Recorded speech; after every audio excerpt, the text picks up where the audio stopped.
So, yeah, I mean, actually, this is guidance that goes back some years, actually. The original guidance was 2010. It's been updated since then. But what this is, it's sexuality education for very young children, and it's guidance that's put out by the WHO.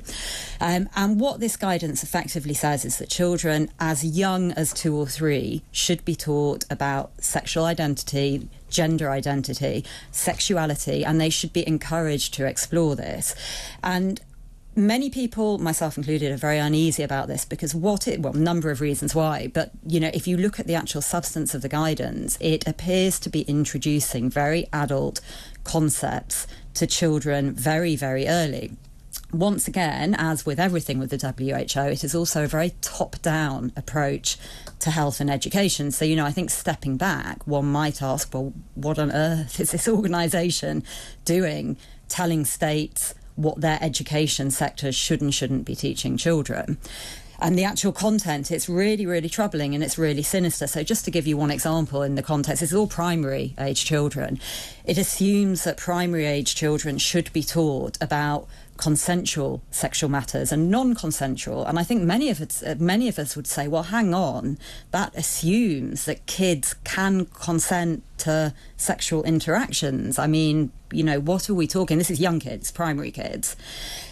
So it's misguided, it's sinister. I think it's terrifying. I mean, I think it's utterly terrifying, this stuff. I don't think children in primary schools should be taught any of this stuff, any of this gender ideology, any of this sexuality. I mean, that's for people in their teenagers. It's a major safeguarding risk. And you've got the World Health Organization. The thing is, if you don't understand something, I generally say, well, follow the money. What are the vested interests in all of this? Well, I mean, there's huge vested interest in the World Health Organization. I don't know about this guidance, actually. That I don't know. I think what is surprising about when this story broke, which it did, it's across some of the papers today, the World Health Organization were approached to say, well, look, will you retract the guidance? It is quite old guidance. And they won't. They stick by the guidance. And not only that, they have an implementation guide.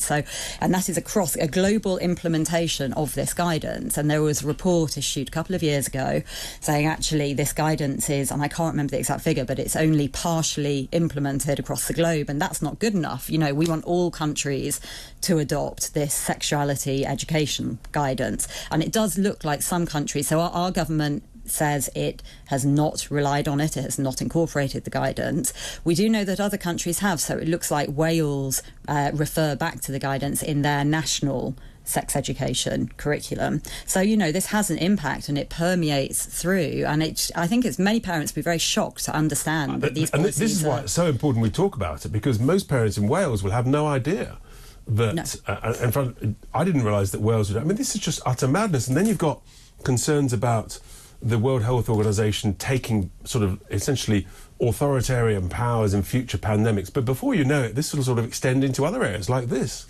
It will, and I think, it's a separate issue, but what the World Health Organization are proposing to do under the international health regs is exactly that. It's to give themselves binding powers that would, as the regs are currently written, override national sovereignty.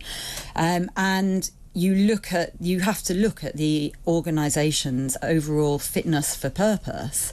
And I think, it does have huge vested interests. It is funded over 80% by private interests. Pharmaceutical companies are very heavily represented in that funding. So this is not a democratic organisation. It's not an organisation funded by national governments. It's a funded organisation where private interests get to dictate policy. It's truly unbelievable. But I want, if we've got British representatives like Sir Jeremy Farrar on there as a chief scientist, I just think it's basic common sense that children shouldn't be taught this stuff, and he should be standing up and saying this guidance should be ignored. It's wrong. Yeah, this should be a huge issue, because I think many of us would say, why are we a member of an organisation that thinks this is appropriate for young children? Well, we need to learn more.